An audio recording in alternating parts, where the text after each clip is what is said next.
semua, salam sehat dan semangat untuk kita semua. In the world we live now, have you ever wondered bagaimana cara bumi kita bekerja? Kendaraan yang kita gunakan saja dapat berjalan jika ada bahan bakar dan kita nyalakan. Lalu bagaimana dengan peristiwa yang terjadi begitu saja di bumi ini?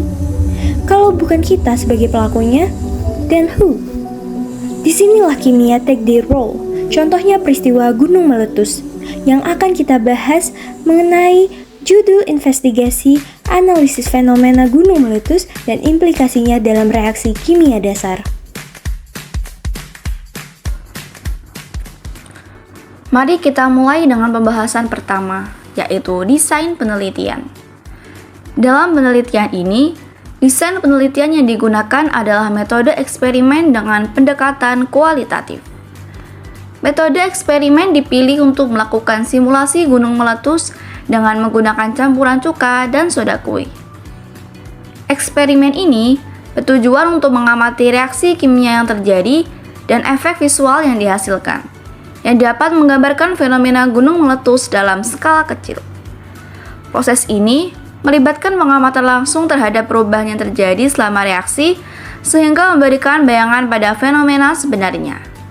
Selama eksperimen berlangsung, pengamatan dilakukan secara sistematis. Data yang dikumpulkan secara eksperimen ini akan dianalisis secara kualitatif untuk memahami mekanisme reaksi yang terjadi serta implikasinya terhadap fenomena gunung meletus.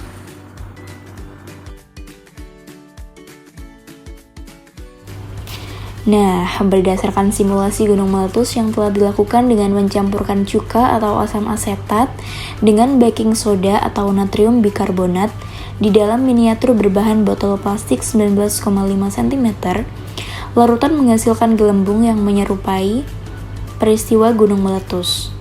Larutan yang berisi asam basa tersebut mengalami reaksi menghasilkan gelembung gas karbon dioksida akibat terperangkap di ruang yang tertutup dan sempit, sehingga mendapatkan tekanan. Hal ini berhubungan dengan peristiwa gunung api meletus di mana terjadi akumulasi gas yang menyebabkan tekanan pada gunung yang memiliki makna dengan gas-gas terlarut. Berikut kami tampilkan video eksperimen simulasi gunung meletus yang telah kami lakukan.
Nah, selanjutnya kita akan membahas keterikatan teori-teori kimia dasar dengan simulasi gunung meletus yang telah kami lakukan.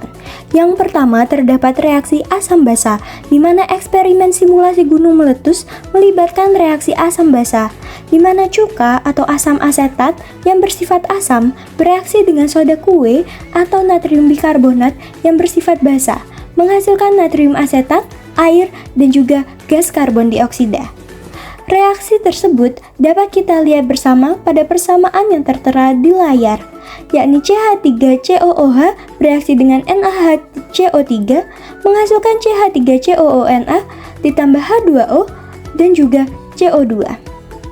Dalam konteks fenomena gunung berapi, reaksi serupa terjadi ketika magma yang kaya akan gas bertemu dengan air, menghasilkan gas-gas vulkanik yang berkontribusi pada letusan gunung berapi.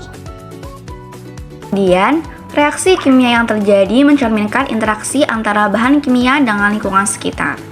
Dalam eksperimen ini, cuka atau asam asetat bereaksi dengan soda kue atau natrium bikarbonat untuk menghasilkan natrium asetat, air, dan gas karbon dioksida atau CO2. Proses ini menggambarkan bagaimana senyawa-senyawa kimia dapat berinteraksi dalam lingkungan tertentu untuk menghasilkan sebuah produk baru.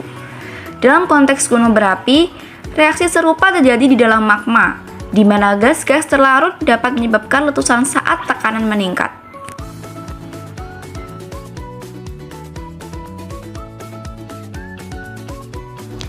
Teori selanjutnya yaitu pembentukan gas karbon dioksida.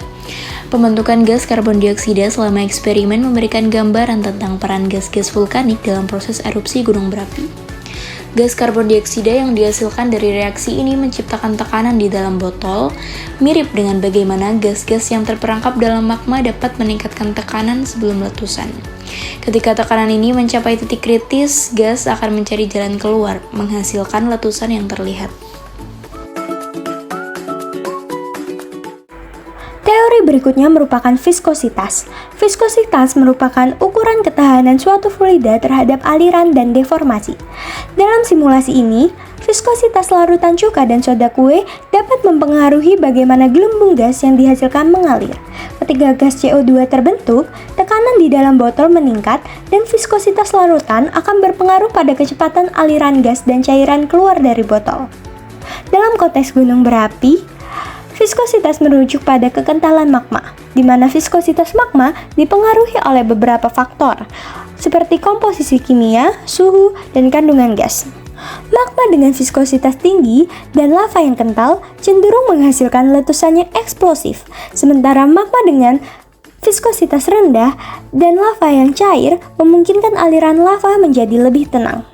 Untuk memahami lebih dalam, dapat kita simulasikan dengan air yang kita tiup dengan udara dari dalam cenderung menghasilkan gelembung yang lebih tenang.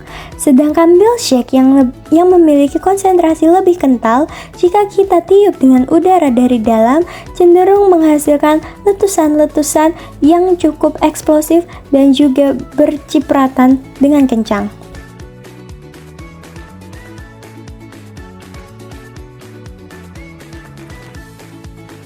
Lalu terdapat reaksi eksotermis. Reaksi eksotermis adalah reaksi yang melepaskan energi dalam bentuk panas. Dalam konteks eksperimen ini, meskipun reaksi antara cuka dan soda kue tidak menghasilkan panas yang signifikan seperti reaksi eksotermis pada umumnya, prinsip dasar mengenai pelepasan energi tetaplah relevan. Di alam, saat magma naik ke permukaan dan bereaksi dengan air atau material lain, energi yang dilepaskan dapat menyebabkan peningkatan suhu yang drastis. Hal ini seringkali menjadi pemicu utama terjadinya letusan gunung berapi.